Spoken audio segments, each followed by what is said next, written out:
me preguntan acá de qué iba a hablar y yo la verdad ya ni sé porque la parte mía de cirugía para la enfermedad de Crohn, el doctor Escobar ya me hizo parte de la conferencia, le agradezco. O sea que ya estoy liviano. Bueno, pero algunas cosas por definir. Me voy a referir básicamente al manejo quirúrgico de la enfermedad de Crohn con complicaciones abdominales. En ella quiero iniciar contándoles que el doctor Burritt Crohn en el año 1932 pues refiere que la cirugía es un tratamiento curativo para la enfermedad de Crohn. Dentro de lo avanzado que estaba en ese momento, pues dijo una equivocación que el tiempo se la pudo corregir, pero él operó 14 pacientes, de los cuales 13 tuvo muy buen resultado y por eso él tiene esta conclusión. Luego aparecen en el año 1950 los esteroides y se piensa que con su efecto antiinflamatorio potente, pues también iba a reforzar lo que el doctor Crohn había dicho en 1932. Eso no fue así. Y en el año 90 aparecen el tratamiento, en el 95 aparece el tratamiento con los anti-TNF, para lo cual se creó una gran expectativa junto con la terapia en los años 90 de las mejores unidades de cuidados intensivos, el mejor cuidado del paciente, la parte nutricional, todo eso abonado a los anti-TNF, se pensó que íbamos a tener una enfermedad de Crohn muy bien controlada y con unas grandes expectativas, pero finalmente se viene dando cuenta de que no es así. Entonces, ahí vamos teniendo un grupo de pacientes que el equipo multidisciplinario le va diciendo al cirujano: usted tiene que estar más pendiente de este grupo de pacientes porque es muy posible que terminen en una cirugía pronto. Entonces, estos pacientes, esta imagen ya la hemos visto, pero quiero mostrar que en estudios de centros de referencia, en un periodo de tiempo de 5 años, la probabilidad de que con las nuevas terapias tengamos un paciente que va a ser llevado a cirugía es del 21%, mientras que sin esas nuevas terapias era del 23%. Esto realmente quiere decir mucho de que la esperanza que teníamos de que estos pacientes con ese tratamiento médico se pudieran librar de una cirugía, pues no es así. Y esta imagen también la hemos visto mucho. Simplemente recordar que aproximadamente el 30 al 40% de los pacientes a largo plazo pues van a tener una cirugía, y por consiguiente las medidas que se tomen desde antes de que esto ocurra pues es la tendencia actual a que se implementen para tratar de postergar una cirugía. Entonces podríamos deducir, según lo anterior, que el 30% de los pacientes van a requerir una cirugía a 5 años, y que el uso de los biológicos que tanto se le había apostado pues reducen modestamente la necesidad de una cirugía. Debemos tener entonces en este grupo de pacientes, los debemos de estar estudiando con todas estas ayudas, ninguna de ellas excluye la otra. No me voy a referir a esto ampliamente porque ya se ha venido trabajando, pero no podemos llevar o esperar a que ese paciente vaya a cirugía sin que tenga un tránsito intestinal, una enteroTAC o una resonancia, bien sea por enteroclisis o por medio de contraste simplemente, o que no tenga una cápsula, que no hubiéramos evaluado la totalidad de ese intestino, porque realmente el número de cirugías que le agreguemos a un paciente es un factor de riesgo para una enfermedad más complicada. Ayudas diagnósticas que no me voy a detener en ellos, ya las hemos visto durante la mañana. Entonces, con estos pacientes que ya los tenemos estudiados, que prácticamente van mostrando que son pacientes quirúrgicos. ¿Qué tenemos que ir pensando?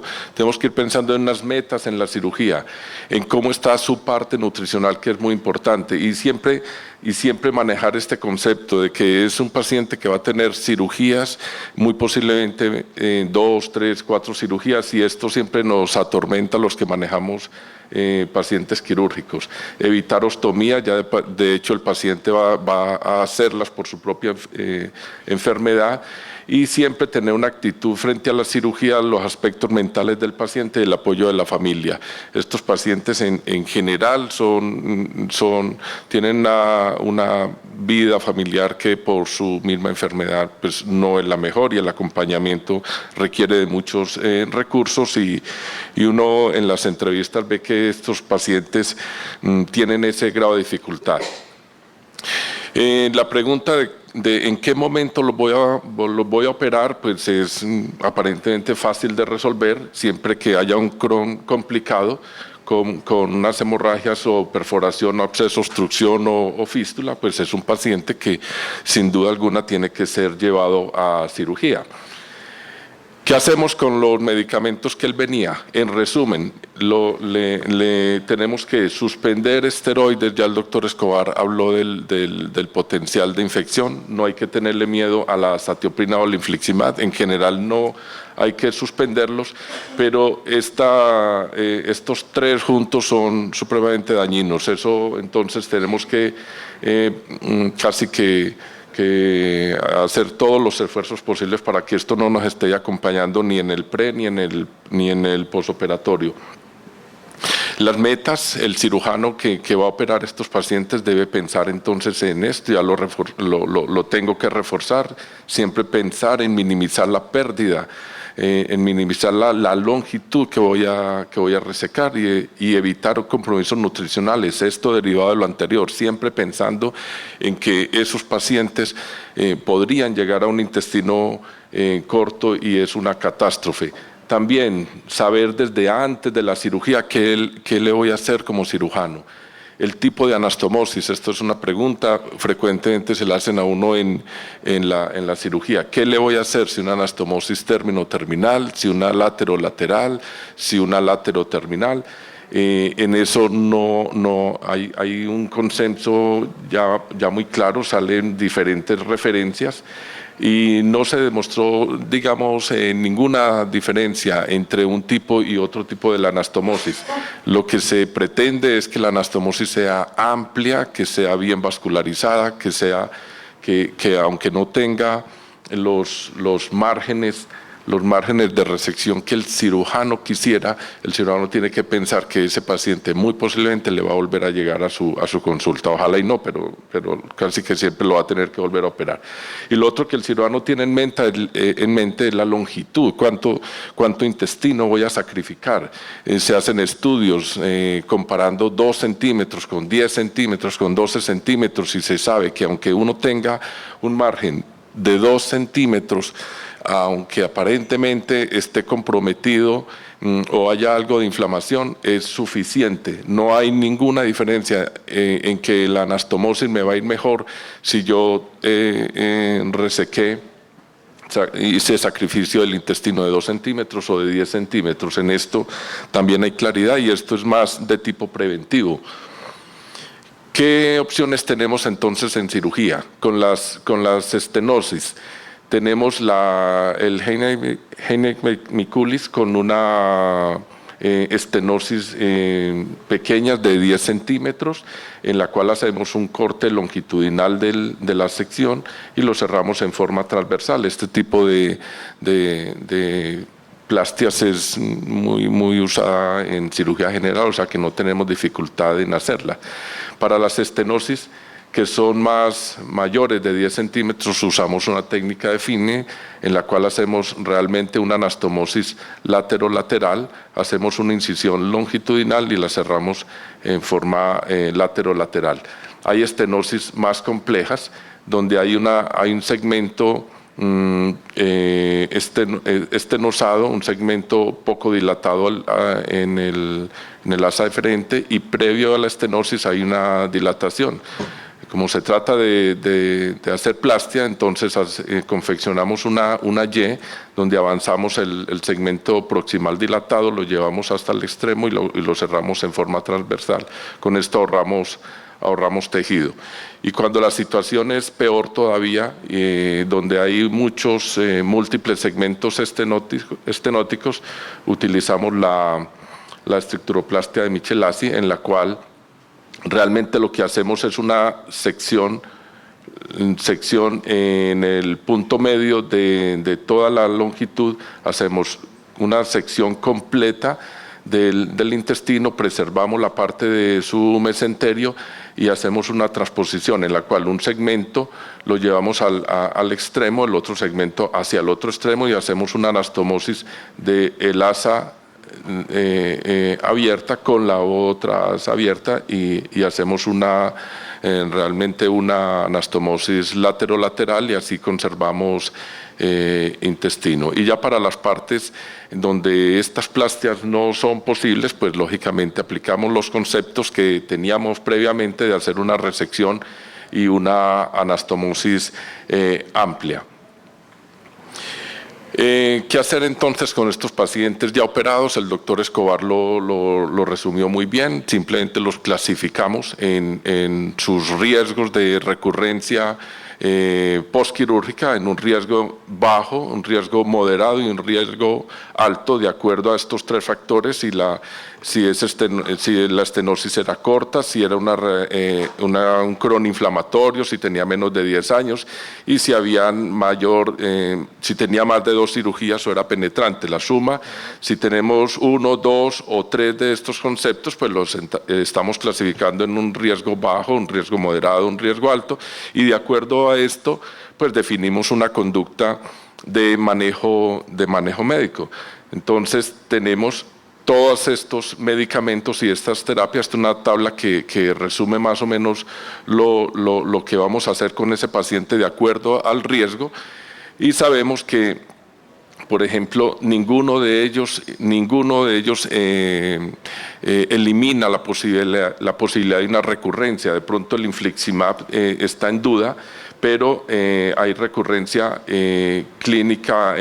endoscópica que sí, digamos, la minora mucho, pero la quirúrgica es incierta, y este es quizás el arma más potente que tenemos. De aquí para arriba no sirve nada, y hacen referencia en la tabla de nuevo a la longitud de intestino resecado y al tipo de anastomosis, que en realidad no tienen ninguna influencia en la recurrencia posoperatoria. Luego de haber clasificado, pues lógicamente tenemos que aplicar la escala de Rogers para hacerle el seguimiento a ese paciente, tabla que ya ha sido explicada, no me voy a detener en ella. Y les quiero finalmente mostrar un trabajo que sale publicado ahora en el 2014, no sé si ahí está la referencia, donde el doctor Miguel Regueiro hace un seguimiento de todos sus pacientes. Él había hecho un seguimiento a 1 año, ahora sale un seguimiento a 5 años, donde él realmente hace una aleatorización de sus pacientes. A uno les coloca infliximab, a los otros les hace placebo después de una cirugía, y empieza a mirar los desenlaces. En el grupo placebo hay una recurrencia de un solo paciente, hay una remisión de los 10 pacientes. En el grupo placebo hay una recurrencia de 11 de sus pacientes a 6 meses y hay una remisión de 2 pacientes. Finalmente, estos pacientes son nuevamente aleatorizados en querer parar el infliximab a los que ya venían con el infliximab o a continuar el infliximab, y los resultados son los que ustedes ven aquí en la pantalla, de manera que uno pudiera concluir que el infliximab, así se ha dado posoperatoriamente, no es una excelente alternativa para uno estar tranquilo, pero es la única herramienta que tenemos. Estos son también parte de sus resultados. No sé si lo alcanzan a ver, pero con el grupo de infliximab, esos pacientes tardan en tener una recurrencia recurrencia de su enfermedad. Esta es endoscópica, de 1.231 días, y los pacientes que no tienen el tratamiento con el infliximab tardan 400 días. Y para la recurrencia quirúrgica, los días promedio de recurrencia fueron de 1.798, mientras que en el grupo sin el infliximab fue de 1.058 días, aunque no es, digamos, la panacea como se describió antes, pero es lo único que tenemos. Estos pacientes en general vuelven a recurrir a los 20 años, la recurrencia es de un 80%, o sea que estos pacientes los vamos a tener acompañándonos por toda la vida. En conclusiones de este estudio, la cirugía no es curativa de la enfermedad de Crohn. Las tiopurinas e imidazólicos reducen el riesgo postoperatorio de recurrencia clínica y endoscópica. Los biológicos reducen riesgo endoscópico y parece promisorio en la recurrencia clínica. En la resección ileocólica es suficiente 2 centímetros de margen y una anastomosis suficientemente amplia. Y la cirugía laparoscópica, lógicamente, que tiene su gran espacio en esto y es más usada en los jóvenes, quizás por razones estéticas. Yo les agradezco mucho la atención y nos veremos el próximo año en el nuevo simposio.